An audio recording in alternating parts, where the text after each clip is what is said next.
Hey everybody, welcome back. Dr. Dan here. This is our first assignment, so this is Module 2 in the class. Right now you're looking at a syllabus. So when you look at the syllabus, this is the syllabus for fall of 23, and sometimes I reuse these videos. So if you're in the spring section of this and you see this old syllabus, that's why. The one posted in Blackboard, of course, is current. So I just wanted to throw that in there.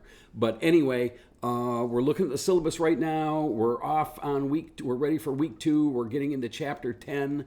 Remember I told you that even though this class said it was world history from 1500, I'm teaching it from 1000, the year 1000, just because there's a bunch of really important stuff that happened just before 1500, and I want to get into that.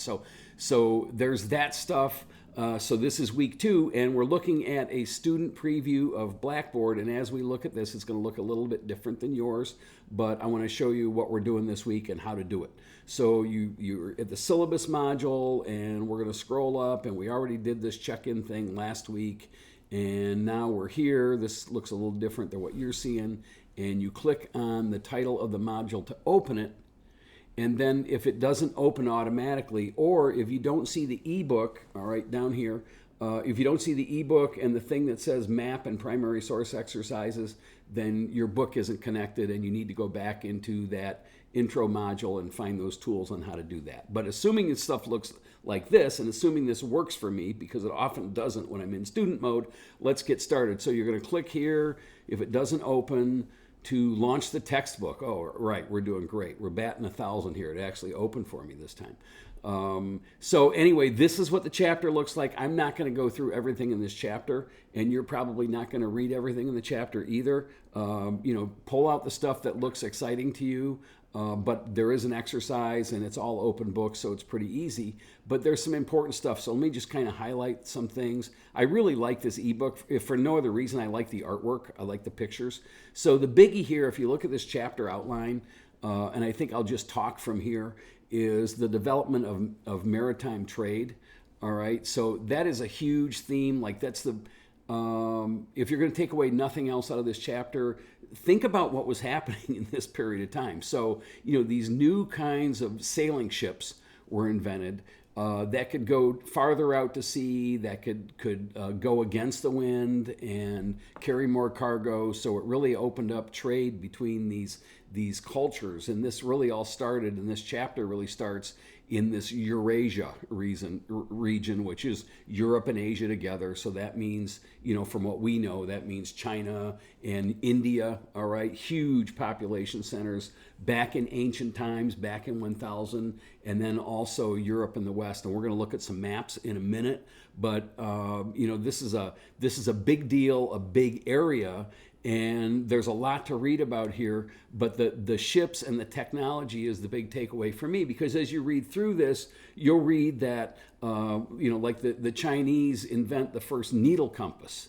So, you can't get to where you're going if you don't know the direction to go when you get out to sea. So pretty amazing. And this is long before there was any, substantial libraries of any kind, like that we know of anyway, and no modern communication, no fast communication, no no radio communication. So before people could get together and think about stuff, the needle compass is invented because it's needed, and sometimes this need is the mother of invention, as they say. So that's a big takeaway. So you're going to read about the development of maritime trade. There's this little video here which is pretty good. It's very short, so she's a great historian. And then innovations at sea. So it talks about the needle compass here, which is what I talked about, and then it's going to go through the different kinds of boats and bows and ships and all that stuff that allowed for trade, okay? And trade's important. That's got to be another huge theme of this chapter, because, with trade comes enculturation, right? We get together because of trade. I believe we stay together because of trade. I think right now in the current world, I think if China and the U.S. weren't so linked by trade, that, hostilities between the two countries would be a lot worse than they are. Right now, we talk rhetoric about each other, but in reality, China doesn't want to make us angry or go to war with us, and nor do we want to do that with them, because no more iPhones for us, all right? And I mean, it's a lot more than that, but you understand that trade relationship really builds culture. And I think a big takeaway from this class for you to remember outside of the textbook is that Dr. Dan said, when we trade with other people, we get along with them. It's cultural, or at least we're forced to communicate and see if we get along with them. So I think it's really important. And this development of commercial hubs, which they call entrepots, all right, these ports, these cities that grow up around India and around China and even inland are important. So you're going to see those.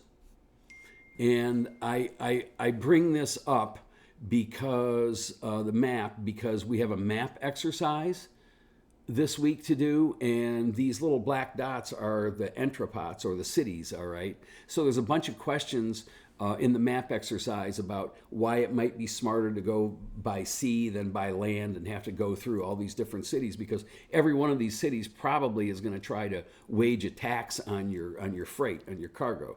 So if you could go by sea, you could avoid all of those hostile people that were trying to either steal your stuff or tax your stuff. So real important, and check out the maps. They tell you a lot, and this will help you with the exercise. It's going to talk a little bit about Islam and the Islamic legal system. Of course, Islam, the religion, develops way before this. The same with Christianity, 1,000 years earlier for both of them, but they're spreading like crazy. And in this chapter, the beginning of it, Islam is the religion, and you can see how religion follows trade as well. So that's pretty cool, and it's something you're going to want to check out. And there's lots of great art in this chapter also. Excuse me, I have to have a drink of water. So check that out as well. And as we move forward, and I'm going to skip through a lot of this stuff, but it does talk about Islam and political divisions. And it's kind of cool as you read through this, because a lot of these Islamic areas were very tolerant of other religions. So you'll see a lot of like Jewish settlements in these Islamic areas because people kind of get along. And as a matter of fact, that's important for your homework, your map exercise, because, well, I'll show you why, but just keep right here. Okay. So when you get to the map exercise, they're going to have this map, and it's going to say, I don't know what the question is, but what do you think it means that these Jewish settlements are in Persia, all right, which is Muslim, all right, and Shiites, but what do you think that means that these Jewish settlements are within this Muslim area?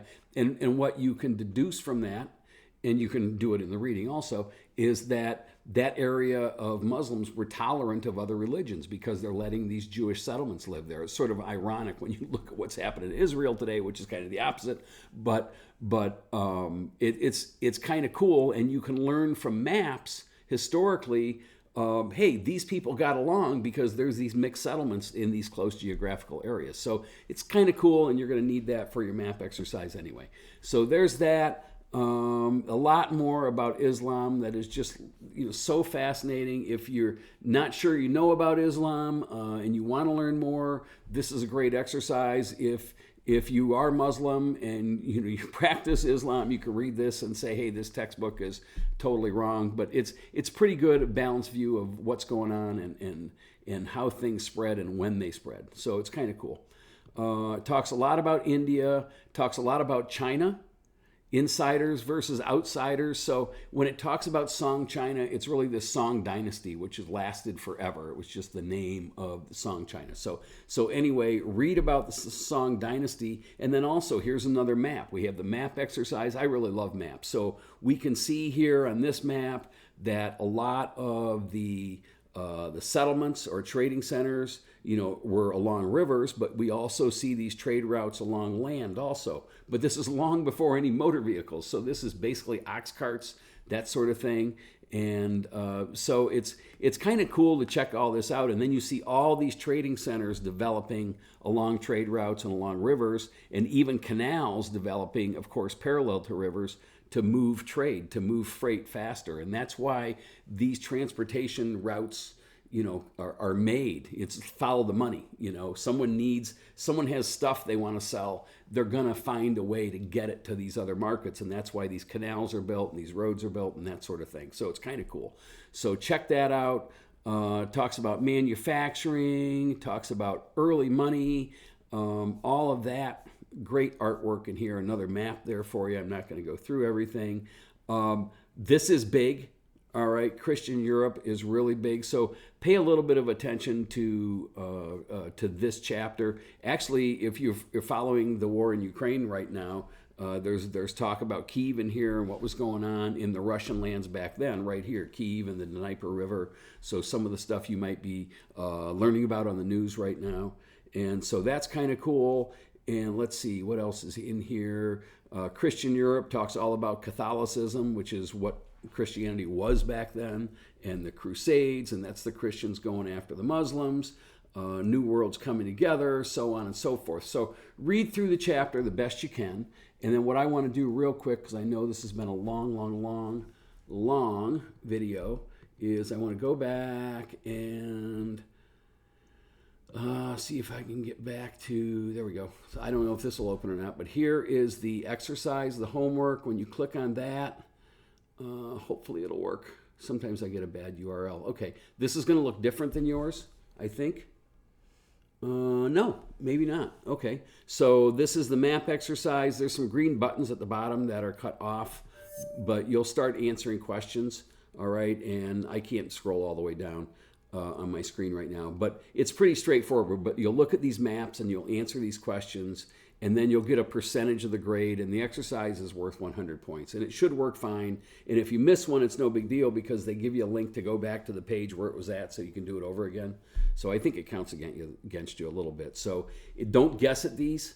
It's best that you do if you haven't read it, find that map, go back and read it, and then answer the question, because if you guess and guess wrong, it does hurt you. You can't get back to perfect for whatever reason, I don't know.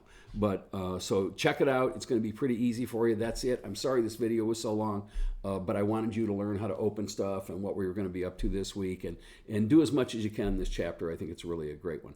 So that's it for now. Be safe. Peace out. Talk to you next week. Bye-bye.